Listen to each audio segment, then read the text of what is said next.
चले ध्यान देंगे, चले फोकस होइए सारे बच्चे। आज के क्लास में हमारा जो टॉपिक है वो टॉपिक है आपका क्या, इक्विपोटेंशियल सरफेस। टॉपिक का नाम क्या है, इक्विपोटेंशियल सरफेस। अब इक्विपोटेंशियल सरफेस है क्या, इसकी बात करते हैं। ध्यान दीजिएगा सारे बच्चे,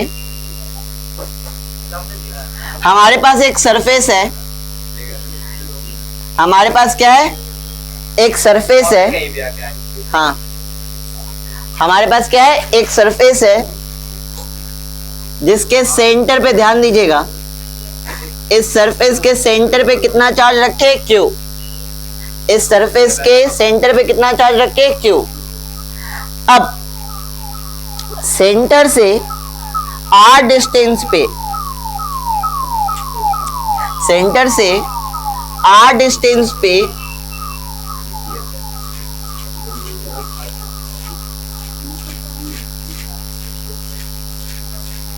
सेंटर से कितने डिस्टेंस पे, R डिस्टेंस पे यहां पे कोई पॉइंट है,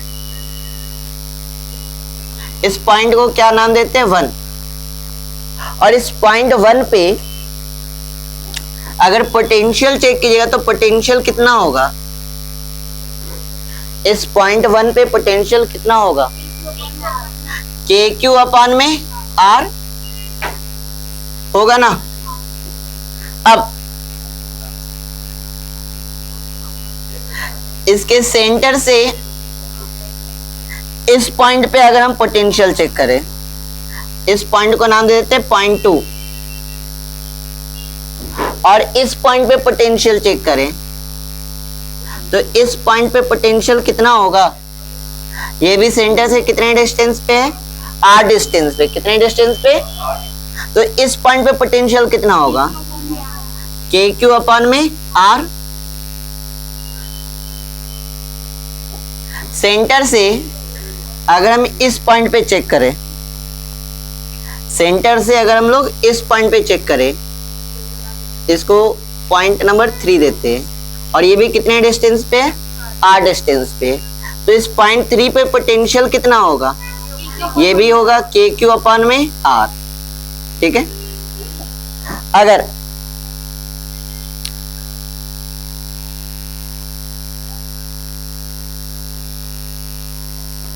हम इस Q सेंटर से इस पॉइंट पे अगर चेक करें, सेंटर से अगर इस पॉइंट पे चेक करें, इसको नाम देते हैं पॉइंट नंबर 4, यहाँ पे पोटेंशियल चेक करें तो यहाँ पे पोटेंशियल कितना होगा, KQ अपॉन में R। हाँ, तो एक ऐसा सरफेस, एक ऐसा सरफेस जिसके हर पॉइंट पे क्या हो, पोटेंशियल क्या हो, सेम हो, एक ऐसा सरफेस जिसके हर पॉइंट पे पोटेंशियल क्या हो, सेम हो, तो वैसे सरफेस को हम लोग क्या कहते हैं, इक्विपोटेंशियल सरफेस। इस सरफेस के किसी भी पॉइंट पे, इस सरफेस के आपके किसी भी पॉइंट पे, चाहे वो पॉइंट आपका 1 हो, चाहे वो आपका पॉइंट 2 हो, चाहे वो आपका पॉइंट 3 हो, या चाहे वो आपका पॉइंट क्या हो, 4 हो, हर जगह अगर हम पोटेंशियल चेक करेंगे तो हर जगह पोटेंशियल क्या होगा, सेम होगा। तो वैसा सरफेस जिसके हर पॉइंट पे पोटेंशियल क्या हो, सेम हो, वैसे सरफेस को हम लोग क्या कहते हैं, इक्विपोटेंशियल सरफेस। वैसे सरफेस को हम लोग क्या कहते हैं, इक्विपोटेंशियल सरफेस, जिसके हर पॉइंट पे पोटेंशियल क्या हो, आपका सेम हो। तो V1 इज इक्वल टू होगा V2 इज इक्वल टू होगा V3 इज इक्वल टू क्या होगा, V4। तो एक ऐसा सरफेस जिसके हर पॉइंट पे पोटेंशियल क्या हो, सेम हो, तो ऐसे सरफेस को हम लोग क्या कहते हैं, इक्विपोटेंशियल सरफेस। बहुत ही इजी टॉपिक है आज का, आया बात समझ में, कि कोई भी एक ऐसा सरफेस है जिसके हर पॉइंट पे, किसी भी पॉइंट पे, अगर हम और भी पॉइंट कंसीडर करते, जैसे हम यहाँ पे चेक करते, तो यहाँ भी पोटेंशियल क्या होता है, सेम होता। इस सरफेस के सेंटर से हम कोई भी पॉइंट कंसीडर करते, हर जगह आपको पोटेंशियल क्या देखने को मिलता है, सेम होता। तो ये जो आपका सरफेस है, ये सरफेस आपका क्या कहलाएगा, इक्विपोटेंशियल सरफेस। चार्ज सेंटर पे, इक्विपोटेंशियल का मतलब ही हो गया सर कि हर जगह इक्वल पोटेंशियल, मतलब किसी भी सरफेस का किसी भी सरफेस के एक कोई भी सरफेस आप क्या कीजिए कंसीडर कीजिए, और उस सरफेस के हर एक पॉइंट पे अगर पोटेंशियल सेम है तो उस सरफेस को हम लोग क्या कहेंगे, इक्विपोटेंशियल। जरूरी नहीं कि ऐसा ही शेप का हो, वो किसी भी शेप का हो सकता है, लेकिन कंडीशन क्या है कि उस सरफेस के हर एक पॉइंट पे आपका पोटेंशियल क्या हो, एक जैसा हो, एक सेम हो, तो वैसे सरफेस को हम लोग क्या कहेंगे, इक्विपोटेंशियल सरफेस। डेफिनेशन लिखिए और क्लियर होगा। डेफिनेशन लिखिएगा, a surface at every point, a surface at every point of which the electric potential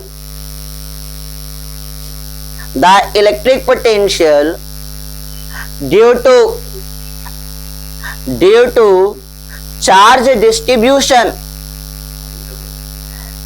a surface at every point of which the electric potential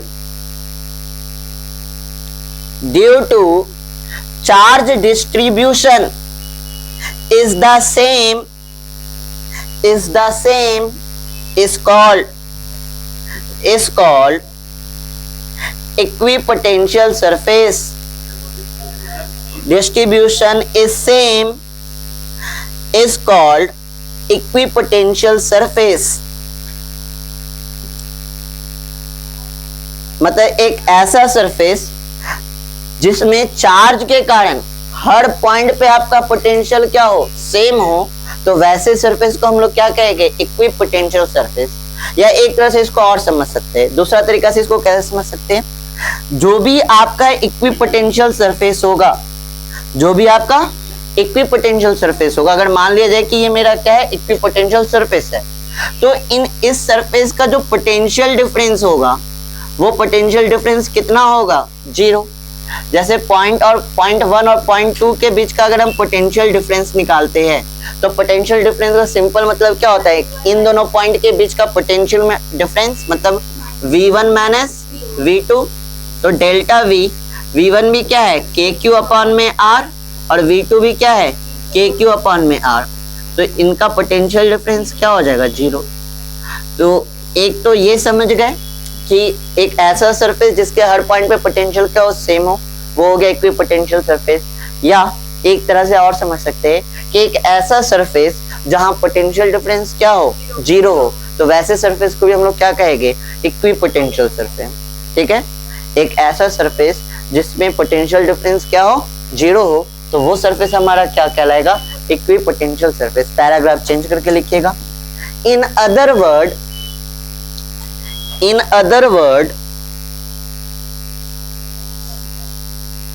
the potential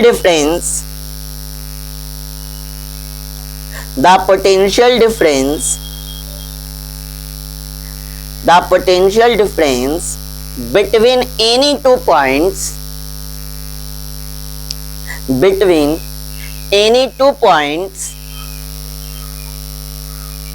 points of an equipotential surface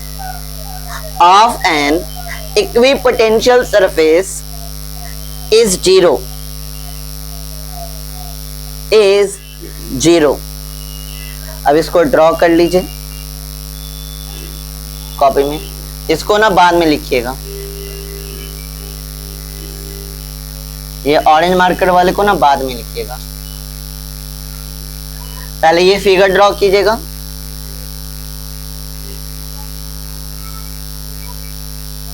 फिर इसको लिखिएगा,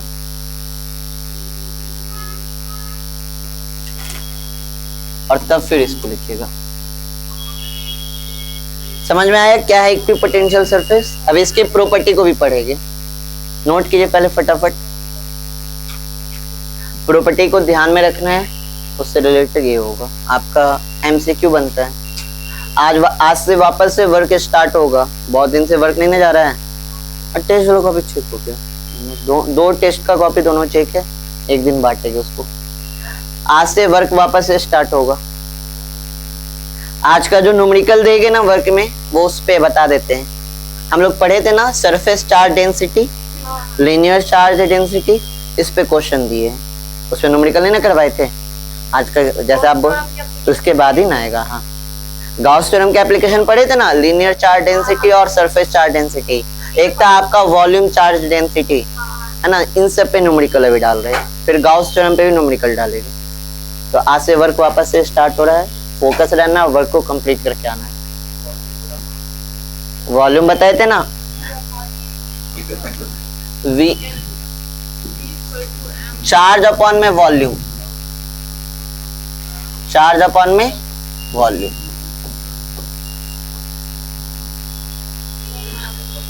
surface charge density क्या था, charge upon में area, charge upon में area. और linear charge density क्या था आपका, चार्ज अपॉन में लेंथ।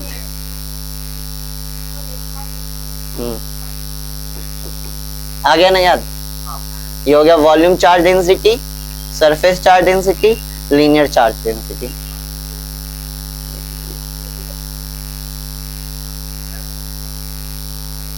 हो गया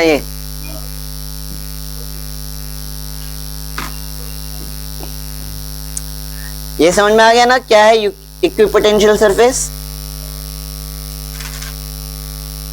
टॉपिक बनाइएगा नीचे, हाँ लिखना है ना, जो पैराग्राफ चेंज करके लिखा है वो तो इसी चीज को बता रहा है ना कि पोटेंशियल डिफरेंस क्या होता है, जीरो होता है। अगर आपका इक्विपोटेंशियल सरफेस है तो उसका पोटेंशियल डिफरेंस क्या होगा, zero.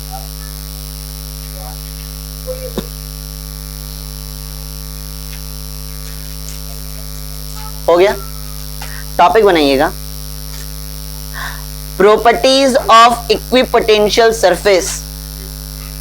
Properties of equipotential surface, properties of equipotential surface लिख के डैश दीजिएगा।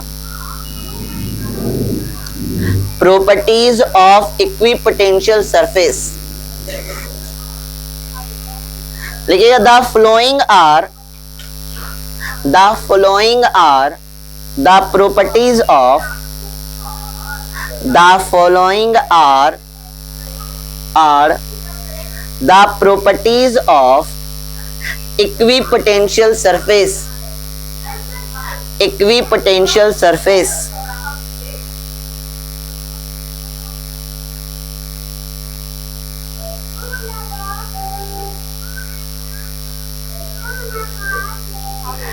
एक नंबर लिखिए, no work is done,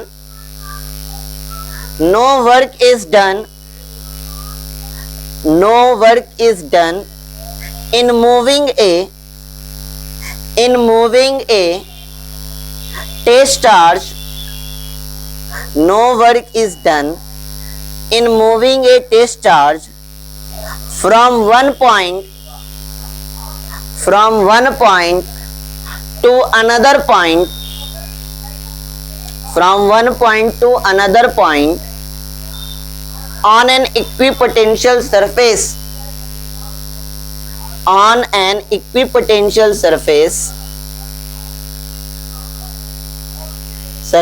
is zero, is zero. चले ध्यान देते हैं क्या कहने का मतलब है। देखिए, अगर इक्विपोटेंशियल सरफेस है तो आपके चार्ज को मूव कराने के लिए जो आपका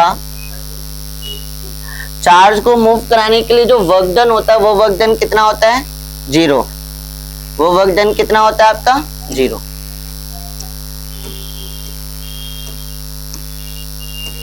चलिए ध्यान दीजिएगा।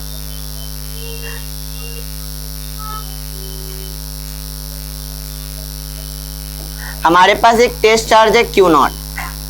टेस्ट चार्ज कौन है, Q नॉट, ठीक है।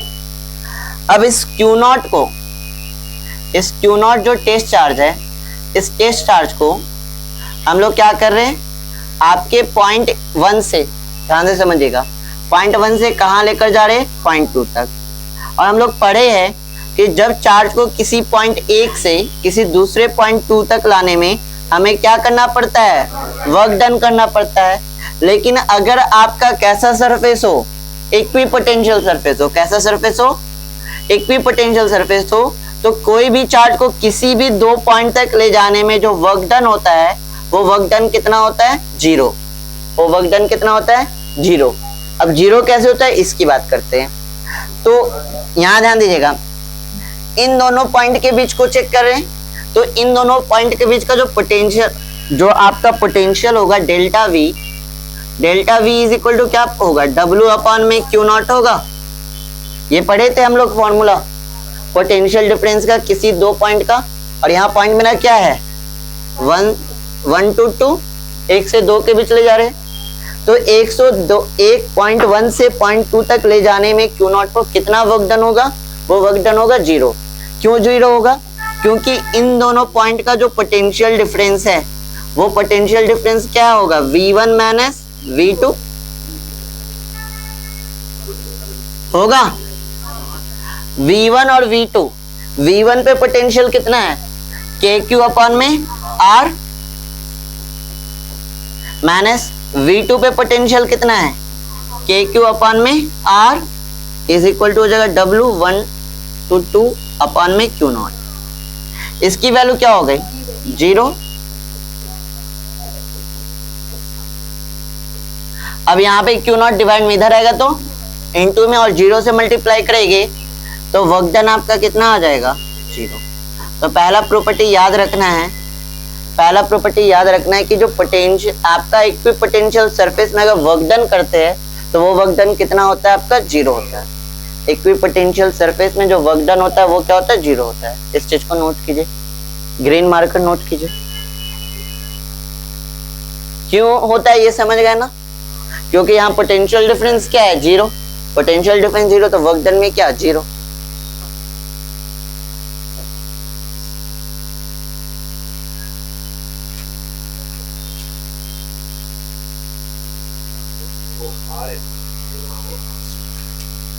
हाँ ये आ रहा है,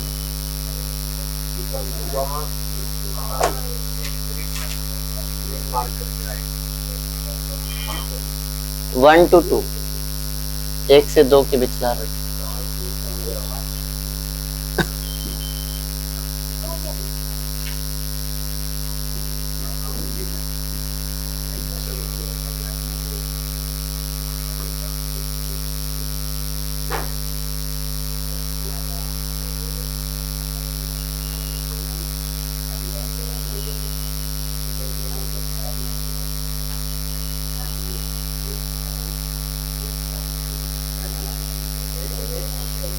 हो गया, ध्यान दीजिएगा, आगे बढ़े। अगला प्रॉपर्टी नोट कीजिएगा, इलेक्ट्रिक फील्ड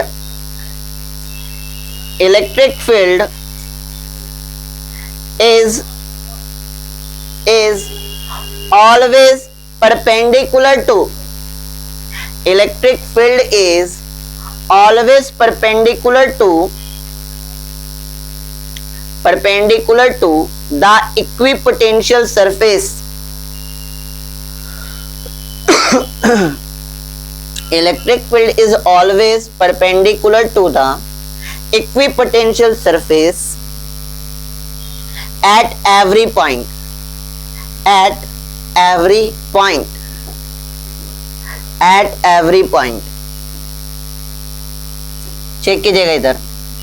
सेकेंड पॉइंट क्या कह रहा है कि जो इलेक्ट्रिक फील्ड है वो इक्विपोटेंशियल सरफेस के क्या होता है, परपेंडिकुलर। ध्यान दीजिएगा, इसके सेंटर पे चार्ज कितना है, Q। अब सेंटर पे चार्ज Q है तो इसके हर पॉइंट पे ध्यान दीजिएगा, हर एक पॉइंट पे पोटेंशियल क्या होगा, सेम होगा। यहाँ भी क्या होगा, पोटेंशियल KQ अपॉन में R। इसी तरह हम यहाँ चेक करेंगे, यहाँ भी पोटेंशियल क्या होगा, KQ अपॉन में R। हम अगर यहाँ भी चेक करेंगे तो यहाँ भी पोटेंशियल क्या होगा, KQ अपॉन में R। और हम अगर यहाँ पे भी चेक करेंगे तो यहाँ भी पोटेंशियल क्या होगा, KQ अपॉन में R। क्योंकि ये कैसा सरफेस है, ये जो सरफेस है वो है इक्वी, कितना बोल रहे हैं आप लोग, ये कौन सा सरफेस है आपका, इक्विपोटेंशियल सरफेस जिसके हर पॉइंट पे पोटेंशियल क्या होगा, सेम होगा, के क्यू अपॉन में आर। यहां भी कितना होगा, के क्यू अपॉन में आर। यहां भी कितना होगा आपका, के क्यू अपॉन में आर। और ये भी यहां पे भी कितना होगा, के क्यू अपॉन में आर। ठीक है। अगर हम लोग इलेक्ट्रिक फील्ड लाइन को ड्रॉ करें, किसको ड्रॉ करें, इलेक्ट्रिक फील्ड लाइन को, तो पॉजिटिव चार्ज के कारण जो इलेक्ट्रिक फील्ड लाइन होता है वो क्या होता है, आउटवर्ड डायरेक्शन में होता है। पॉजिटिव चार्ज के कारण जो इलेक्ट्रिक फील्ड होता है वो क्या होता है, आउटवर्ड। तो ये क्यू चार्ज यहाँ पे पॉजिटिव चार्ज है, इस पॉजिटिव चार्ज के कारण जो इलेक्ट्रिक फील्ड होगा वो भी क्या होगा आपका, आउटवर्ड डायरेक्शन में होगा।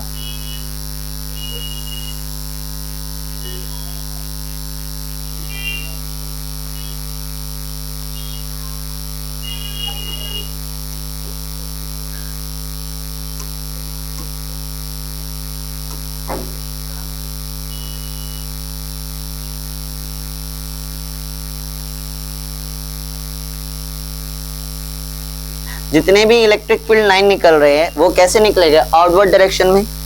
और सरफेस पे अगर चेक कीजिए तो ये यहाँ पे कितने का एंगल बना रहे हैं, 90 का। यहाँ पे भी कितने का एंगल बना रहे हैं, 90 का।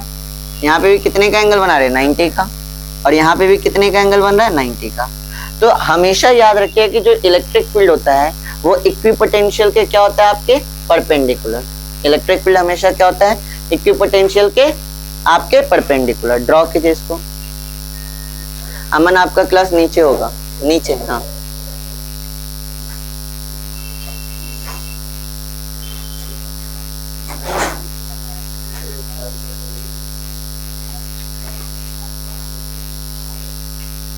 याद रहेगा, ड्रॉ कीजिए इसको। इलेक्ट्रिक फील्ड लाइन की अगर बात करें तो ये इक्विपोटेंशियल सरफेस के हमेशा क्या होगी, परपेंडिकुलर, हमेशा परपेंडिकुलर।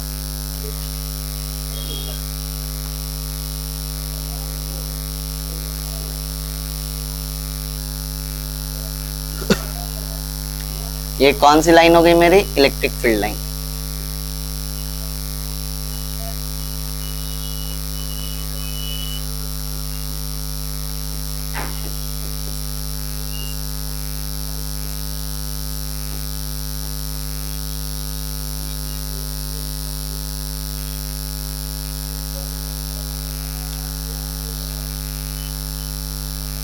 ठीक है, यहां तक आया समझ में। अब एक क्वेश्चन हम दे रहे हैं, उसको कीजिएगा। हुआ?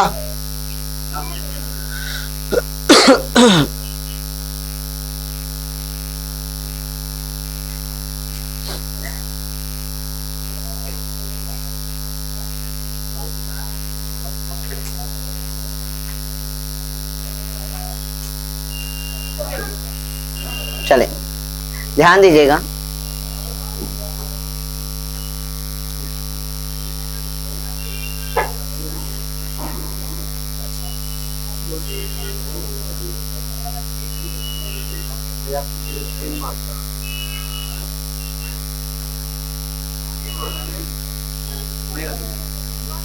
चलिए ध्यान दीजिए, ये हमारा क्या है, इलेक्ट्रिक फील्ड लाइन। ये हमारा क्या है, electric field line. Electric field line का डायरेक्शन देख ले, किस डायरेक्शन में। अब यहाँ पे अगर हमें इक्विपोटेंशियल सरफेस ड्रॉ करना है तो कैसे ड्रॉ करेंगे। अगर हमें यहाँ पे इक्विपोटेंशियल सरफेस ड्रॉ करना है तो कैसे ड्रॉ करेंगे, बताइए। इक्विपोटेंशियल सरफेस अगर ड्रॉ करेंगे तो कैसे ड्रॉ करेंगे।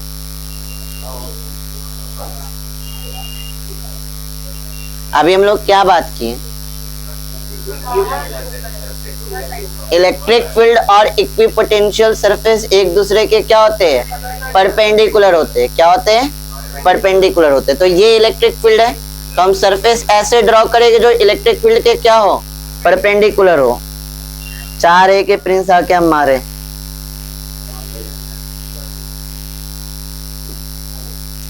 तो यहाँ पे अगर हम जो इक्विपोटेंशियल सरफेस ड्रॉ करेंगे वो इलेक्ट्रिक फील्ड के क्या होगा, परपेंडिकुलर।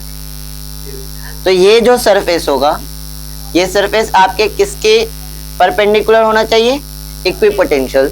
तो ये जो आपका येलो वाला सरफेस देख रहे हैं, ये येलो वाला सरफेस क्या होगा आपका? Equipotential surface. ये येलो वाला सरफेस आपका क्या होगा? Equipotential surface. तो अब तो रिलेशन समझ गए ना कि इलेक्ट्रिक फील्ड और इक्विपोटेंशियल सरफेस एक दूसरे के क्या होते हैं? परपेंडिकुलर होते हैं। क्लियर है ये चीज? ड्रॉ कीजिए इसको भी।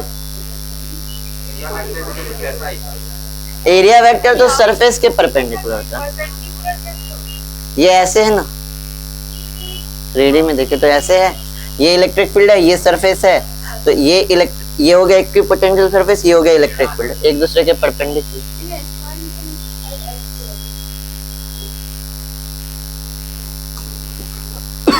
क्या? कोई भी ऐसा सरफेस जो इलेक्ट्रिक फील्ड के क्या होना चाहिए? परपेंडिकुलर। हाँ,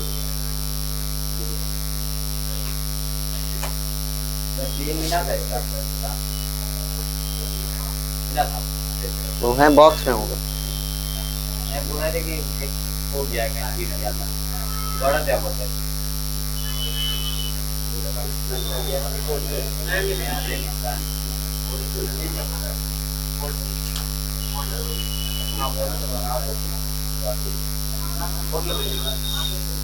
हो गया, चलिए थर्ड पॉइंट कीजिए, थर्ड प्रॉपर्टी कीजिए। The spacing between equipotential surface,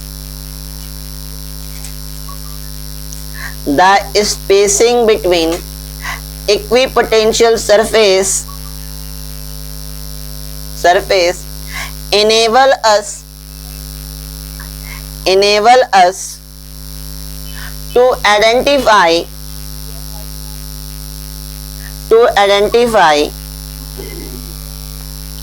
regions of strong and weak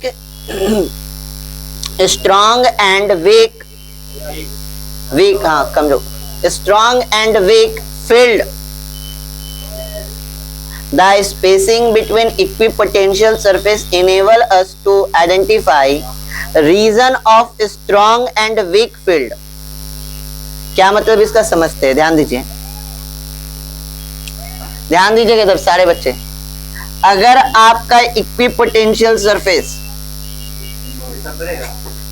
अगर आपका इक्विपोटेंशियल सरफेस क्या हो? पास हो। अगर आपका इक्विपोटेंशियल सरफेस क्या हो? पास हो, तो ये आपका आइडेंटिफाई करा रहा है, स्ट्रॉन्ग इलेक्ट्रिक फील्ड का। ये आपका आइडेंटिफाई क्या करा रहा है? स्ट्रॉन्ग इलेक्ट्रिक फील्ड का। अगर कहीं पर इक्विपोटेंशियल सरफेस क्या हो? पास हो, तो ये कैसे इलेक्ट्रिक फील्ड को बताएगा? स्ट्रॉन्ग इलेक्ट्रिक फील्ड को। और कहीं पे अगर आपका इक्विपोटेंशियल सरफेस क्या हो? दूर हो, मतलब इनके बीच का स्पेसिंग क्या हो? ज्यादा हो, इनके बीच का स्पेस क्या हो? ज्यादा हो, तो ये किसको बताएगा? वीक इलेक्ट्रिक फील्ड को। अगर इक्विपोटेंशियल सरफेस क्या है? पास है, तो स्ट्रॉन्ग इलेक्ट्रिक फील्ड। अगर इक्विपोटेंशियल सरफेस क्या है? दूर है, तो वीक इलेक्ट्रिक फील्ड। क्लियर है? इससे भी हम लोग इलेक्ट्रिक फील्ड को पता कर सकते हैं कि इलेक्ट्रिक फील्ड स्ट्रांग है या वीक है। कंडीशन क्या है? ये जो सरफेस है ये अगर पास है तो स्ट्रांग इलेक्ट्रिक फील्ड, और ये सरफेस अगर दूर है तो वीक इलेक्ट्रिक फील्ड। क्लियर है? फोर्थ प्रॉपर्टी कीजिए।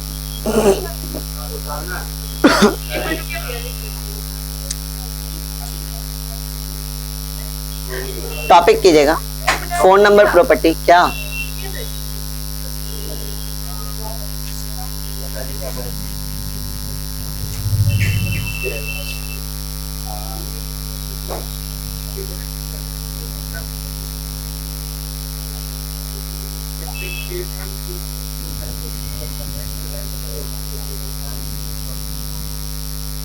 फोर्थ करते हैं। टू इक्विपोटेंशियल सरफेस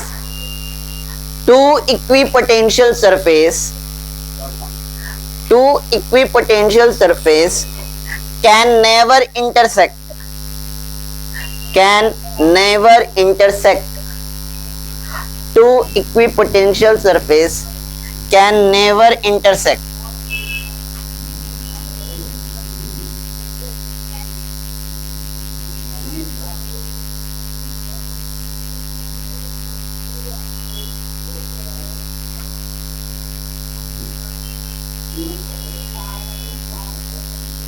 एक आपका इक्विपोटेंशियल सरफेस ये है और दूसरा इक्विपोटेंशियल सरफेस ये है।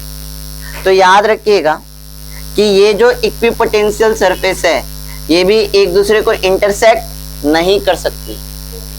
हाँ, क्यों? इसके पीछे का रीजन जानते हैं कि क्यों नहीं कर सकती। अगर इंटरसेक्ट करती, अगर दो इक्विपोटेंशियल सरफेस क्या करती, एक दूसरे को इंटरसेक्ट करती, तो जहां पर इंटरसेक्ट कर रही है मतलब पॉइंट ऑफ इंटरसेक्ट पे, इस पॉइंट ऑफ इंटरसेक्ट पे इलेक्ट्रिक फील्ड के कितने डायरेक्शन बनते? दो। इलेक्ट्रिक फील्ड के कितने डायरेक्शन बनते? दो। क्यों दो बनते? इसका रीजन जानते हैं। क्योंकि अभी हमने पढ़ा कि जो इलेक्ट्रिक फील्ड का डायरेक्शन होता है, इलेक्ट्रिक फील्ड इक्विपोटेंशियल सरफेस के क्या होते हैं? Perpendicular. Electric field equipotential surface के क्या होते हैं? परपेंडिकुलर। ये कौन सा प्रॉपर्टी था? सेकंड प्रॉपर्टी कि इक्विपोटेंशियल सरफेस के परपेंडिकुलर कौन होता है? Electric field. एक ध्यान दीजिएगा, एक सरफेस आपका कुछ यूं है और दूसरा सरफेस यूं है। S1 हमारा कैसे है? ऐसे है और S2 क्या? हॉरिजॉन्टल है। अगर S1 के लिए अगर हम इलेक्ट्रिक फील्ड को ड्रॉ करें तो इसके लिए इलेक्ट्रिक फील्ड क्या होगा? Perpendicular to the surface. मतलब यहाँ पे इलेक्ट्रिक फील्ड का डायरेक्शन क्या होगा? ये होगा। क्या इसमें कोई डाउट? और जो आपका ऐसे हॉरिजॉन्टल सरफेस है कौन? S2, इसके लिए अगर हम लोग इलेक्ट्रिक फील्ड को ड्रॉ करें, इसके लिए इलेक्ट्रिक फील्ड को ड्रॉ करें तो सरफेस के क्या होगा? परपेंडिकुलर होगा। ये इलेक्ट्रिक फील्ड क्या होगा? सरफेस के परपेंडिकुलर, मतलब कुछ इस डायरेक्शन में होगा। होगा कि नहीं होगा? क्या इसमें कोई डाउट? अब हम लोग पढ़े हैं कि इलेक्ट्रिक फील्ड क्या कर सकता है? किसी पॉइंट पे एक दूसरे को इंटरसेक्ट कर सकता है क्या?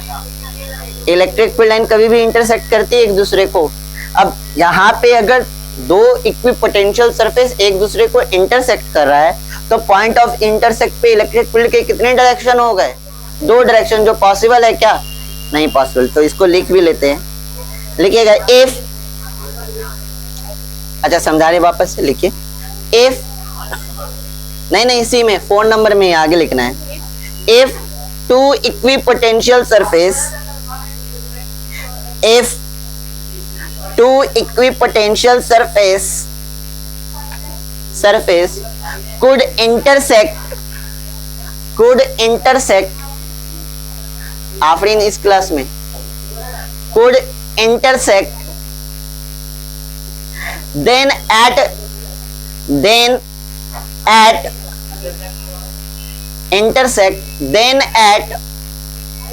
the point of intersection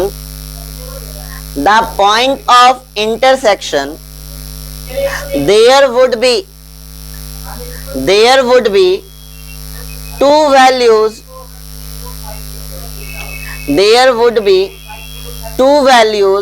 of electric potential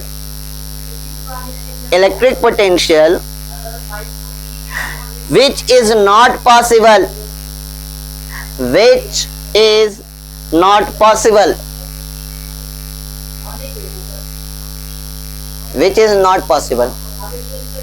चले यहां ध्यान दीजिए, जिनको नहीं समझ में आया फोकस हो गए।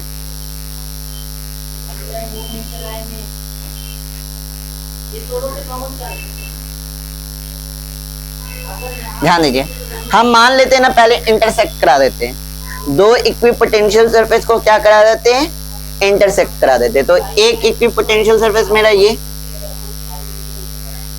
इसका नाम दे देते हैं S1, ठीक है। एक और ड्रॉ करते हैं और स्टार्टिंग में क्या कर दिए? इन दोनों को हम लोग क्या करा दिए? इंटरसेक्ट करा दिए।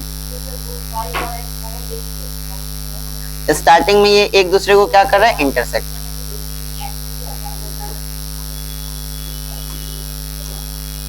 ये हो गया S2, ठीक है। अगर ये इंटरसेक्ट करता, ये मान लिया जाए मेरा क्या है? दो इक्विपोटेंशियल सरफेस है, एक है वर्टिकल और एक क्या है, हॉरिजेंटल। अब ये दो आपका जो इक्विपोटेंशियल सरफेस है, ये जो इक्विपोटेंशियल सरफेस है वो इस पॉइंट पे क्या कर रहा है, एक दूसरे को क्या कर रहा है, इंटरसेक्ट कर रहा है। इस पॉइंट पे एक दूसरे को इंटरसेक्ट कर रहा है। प्रॉपर्टी 2 पढ़िए। प्रॉपर्टी 2 हमने ये लिखा है कि जो इलेक्ट्रिक फील्ड होता है वो इलेक्ट्रिक इक्विपोटेंशियल सरफेस के क्या होता है, परपेंडिकुलर होता है। अब एक इक्विपोटेंशियल सरफेस यूं है वर्टिकल डायरेक्शन में, और एक इक्विपोटेंशियल किस डायरेक्शन में, हॉरिजॉन्टल। तो पहले हम लोग जो इलेक्ट्रिक फील्ड ड्रॉ करेंगे वो ड्रॉ करते हैं वर्टिकल वाले के लिए। अगर इक्विपोटेंशियल सरफेस इस तरह से वर्टिकल है तो इलेक्ट्रिक फील्ड लाइन क्या होगी, इसके परपेंडिकुलर होगी। तो इसके परपेंडिकुलर ड्रॉ करते हैं, किसके लिए, S1 सरफेस के लिए। तो इसके लिए इलेक्ट्रिक फील्ड का जो डायरेक्शन होगा वो ये होगा। अब वर्टिकल वाले के लिए, S2 सरफेस के लिए, अगर वर्टिकल है तो इसके लिए इलेक्ट्रिक फील्ड का डायरेक्शन क्या होगा, इलेक्ट्रिक फील्ड क्या है, इक्विपोटेंशियल सरफेस के परपेंडिकुलर। तो इस सरफेस के परपेंडिकुलर ड्रॉ करेंगे। तो इस पॉइंट पे S2 के लिए अगर जो इलेक्ट्रिक फील्ड का डायरेक्शन होगा वो आपका क्या होगा, ये होगा। यहाँ पे इलेक्ट्रिक फील्ड ये हो जाएगा। अब इस पॉइंट ऑफ इंटरसेक्ट पे इलेक्ट्रिक फील्ड के कितने डायरेक्शन हो गए, 2, जो पॉसिबल नहीं है। इलेक्ट्रिक फील्ड हमेशा एक ही डायरेक्शन में होता है, किसी पॉइंट पे इलेक्ट्रिक फील्ड के 2 डायरेक्शन नहीं हो सकते, इसलिए ये 2 इक्विपोटेंशियल सरफेस एक दूसरे को इंटरसेक्ट नहीं करेंगे। क्या इतना बात है समझ में? इसको ड्रॉ कीजिए अब।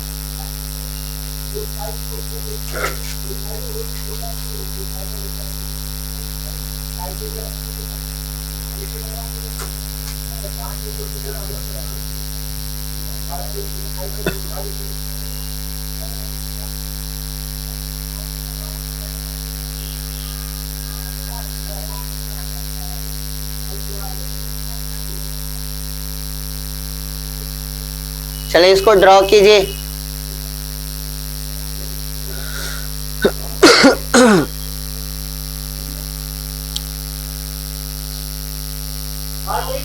तो ये टॉपिक बहुत छोटा सा था, इक्विपोटेंशियल सरफेस और उसकी प्रॉपर्टी। क्लियर, खत्म। अब कल का जो क्लास होगा, कल का जो हमारा टॉपिक है वो है आपका पोटेंशियल एनर्जी। क्या है, पोटेंशियल एनर्जी। और उस पोटेंशियल एनर्जी को पढ़ने से पहले हमें कुछ बेसिक्स पता होने चाहिए जो क्लास 11th हमने किया था। तो उस बेसिक्स को आज डिस्कस करते हैं, कल डायरेक्ट टॉपिक पे चलेंगे। ठीक है, बैक समेट रहते हैं। चले ध्यान दीजिएगा, सबसे पहले मेरी बात को सुनिए, यहाँ ध्यान दीजिए, सारे बच्चे फोकस हुई क्योंकि इंपॉर्टेंट है। ये अगर समझेंगे तभी कल का क्लास आपको अच्छे से समझ में आएगा, क्योंकि बेसिक्स है लेकिन इंपॉर्टेंट है। सबसे पहली बात, जो हम लोग आपका इलेक्ट्रोस्टैटिक पोटेंशियल एनर्जी जो डिराइव करते हैं वो डिराइव करते हैं आपका सिस्टम ऑफ चार्ज के लिए। किसके लिए, सिस्टम ऑफ चार्ज के लिए।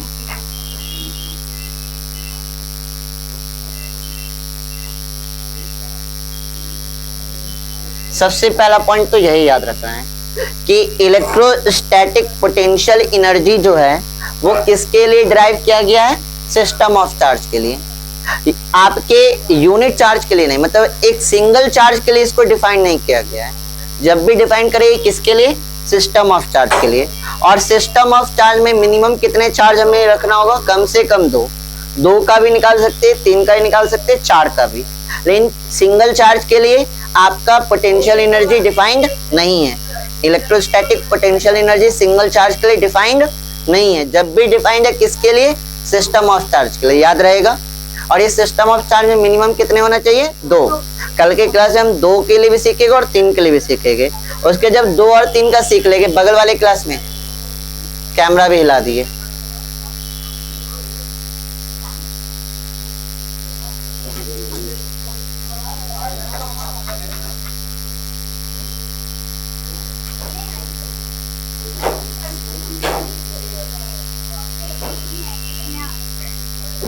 ठीक है, जब भी डिफाइंड है किसके लिए डिफाइंड है, आपके सिस्टम ऑफ चार्ज के लिए, तो मिनिमम हमारा कितना हो सकता है 2, मैक्सिमम में आप कितना भी जा सकते हो। तो हम 2 और 3 का कल डेरिवेशन करेंगे। जब 2 और 3 का जब हम डेरिवेशन कर लेंगे तो एक ट्रिक बताएंगे, उसके द्वारा आप 4 का भी निकाल सकते हैं, 5 का भी निकाल सकते हैं, 6 का भी निकाल सकते हैं। ठीक है, एग्जाम में पूछता है किसका, 2 और 3 का। ठीक है, न्यूमेरिकल आता है तो डायरेक्ट ट्रिक का यूज करते हैं, उसके थ्रू हम लोग फाइंड आउट करते हैं।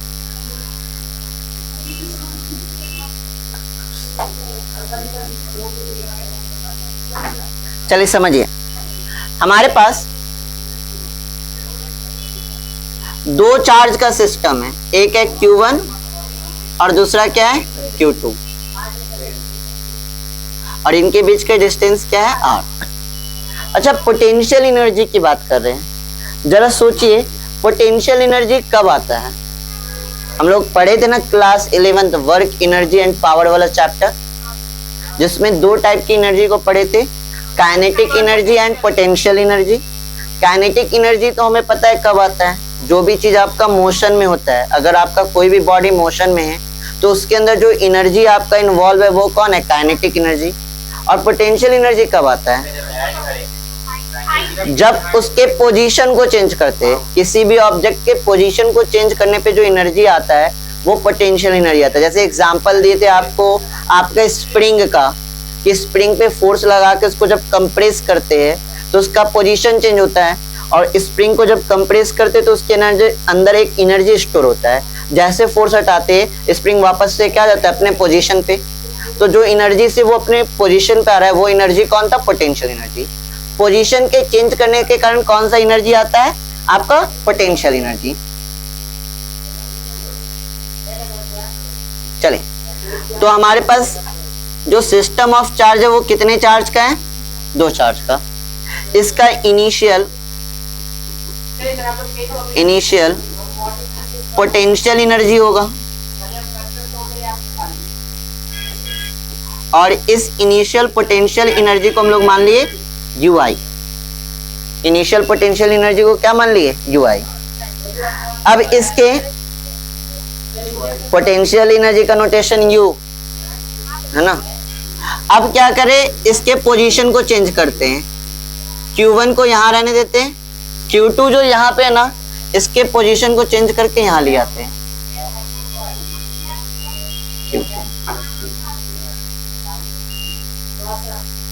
अब इसके पोजीशन को चेंज किए तो क्या पोटेंशियल एनर्जी भी सेम रहा होगा। इसके पोजीशन को चेंज करने की वजह से इसके पोटेंशियल एनर्जी में भी क्या हो गया होगा, चेंज।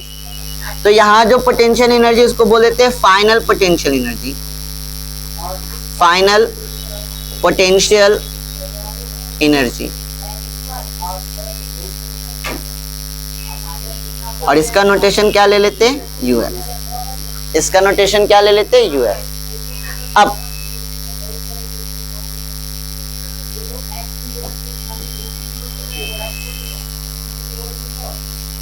क्लास 11th में और भी एक चीज पढ़ाए थे। क्लास 11th में याद कीजिए, आप पढ़े थे कि पोटेंशियल एनर्जी तो डिफाइंड ही नहीं है। पोटेंशियल एनर्जी तो डिफाइंड ही नहीं। डिफाइंड क्या है, चेंज इन पोटेंशियल एनर्जी। याद आया, एक आपको थ्योरम भी पढ़ाए थे जिसमें हमने ये नॉलेज दिया था कि आपके पूरे फिजिक्स में पोटेंशियल एनर्जी डिफाइंड ही नहीं है। क्या डिफाइंड है, चेंज इन पोटेंशियल एनर्जी। और चेंज इन पोटेंशियल एनर्जी को फाइंड आउट करने के लिए एक थ्योरम पढ़े थे, उस थ्योरम का नाम था वर्क एनर्जी थ्योरम। याद आया। और वर्क एनर्जी थ्योरम आपका बताया था कि delta U is equal to होता है negative of work done by conservative force.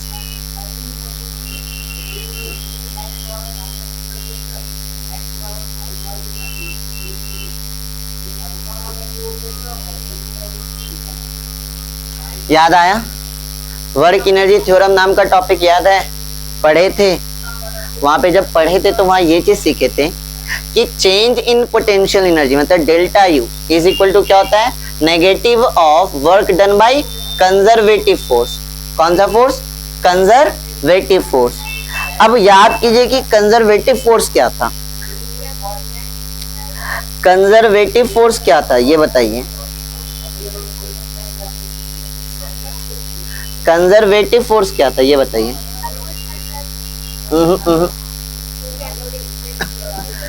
Conservative force के बारे में आपको बताए थे।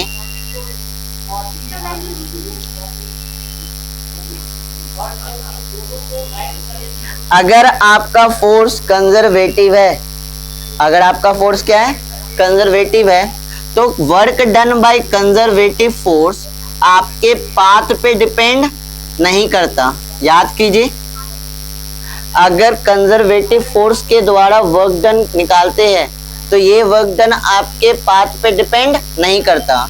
यहाँ पे जितना वर्क डन आएगा, यहाँ पे जो वर्क डन होगा और यहाँ पे वर्क डन जो होगा, वो तीनों क्या होगा, वो तीनों आपका क्या होगा, सेम होगा। ये तीनों आपका क्या होगा, सेम होगा। और क्लोज पथ के लिए देखें, अगर ये वर्क डन किसके लिए देखें, क्लोज पथ के लिए, कि अगर A टू B गए और फिर क्या आए, B टू A आए, तो work done by conservative force कितना हो जाता है, 0। और क्लास 11th में जो हमारे लिए कंजर्वेटिव फोर्स था वो था आपका ग्रेविटेशनल फोर्स। आया याद? ये सब सिर्फ 11th के भी हम लोग बातें कर रहे हैं। तो यहाँ पे जो कंजर्वेटिव फोर्स है, यहाँ पे जो हमारा कंजर्वेटिव फोर्स है वो कौन है आपका, इलेक्ट्रोस्टैटिक फोर्स। अभी तक तो हमने यही फोर्स ना पढ़ा है। 12th जब से स्टार्ट हुआ है हमने कौन सा फोर्स पढ़ा, इलेक्ट्रोस्टैटिक फोर्स। यही इलेक्ट्रोस्टैटिक फोर्स मेरा किसके बराबर है, ये जो इलेक्ट्रोस्टैटिक फोर्स है वो किसके बराबर है, कंजर्वेटिव फोर्स के बराबर। किसके बराबर, कंजर्वेटिव फोर्स के बराबर।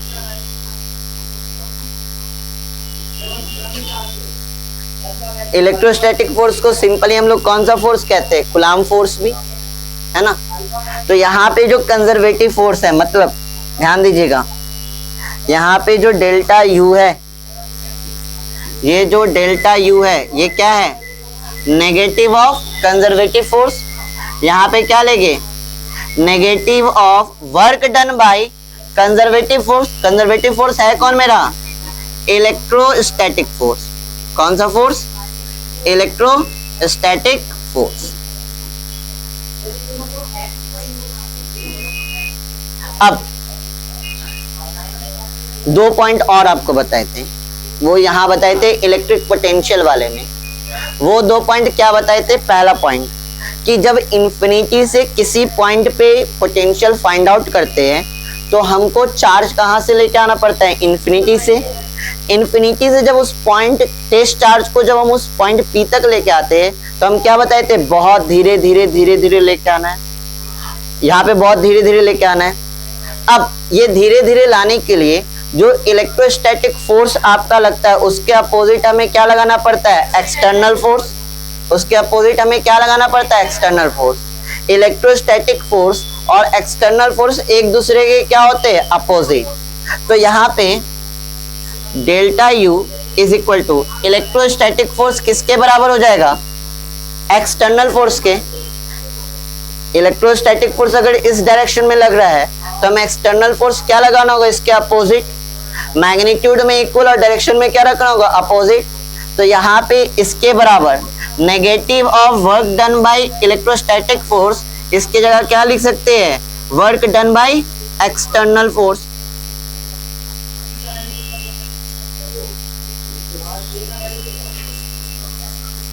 Work done by external force.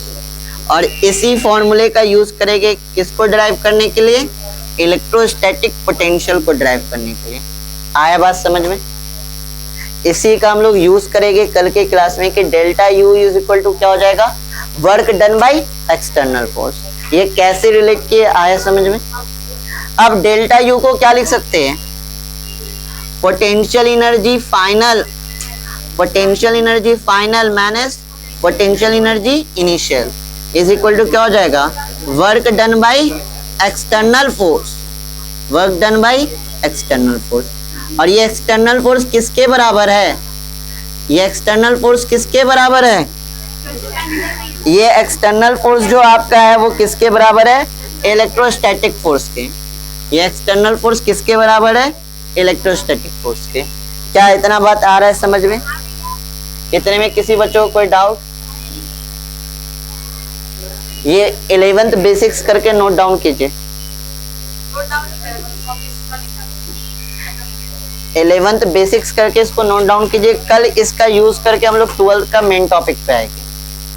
ठीक है, आज के लिए इतना ही। नोट कीजिए फटाफट। हाँ, हमने तो अभी 2 चार्ज के लिए देखे ना, इसी तरह 3 चार्ज का सिस्टम हो, 4 का हो सकता है। वहां पे आपका चार्ज के लिए इलेक्ट्रिक पोटेंशियल थोड़ी फाइंड आउट किए थे, वहां तो पोटेंशियल एनर्जी सिर्फ फाइंड आउट किए थे। यहाँ टॉपिक है इलेक्ट्रोस्टैटिक पोटेंशियल एनर्जी, और वहां सिंपल था पोटेंशियल एनर्जी। आप नोट कीजिए ना।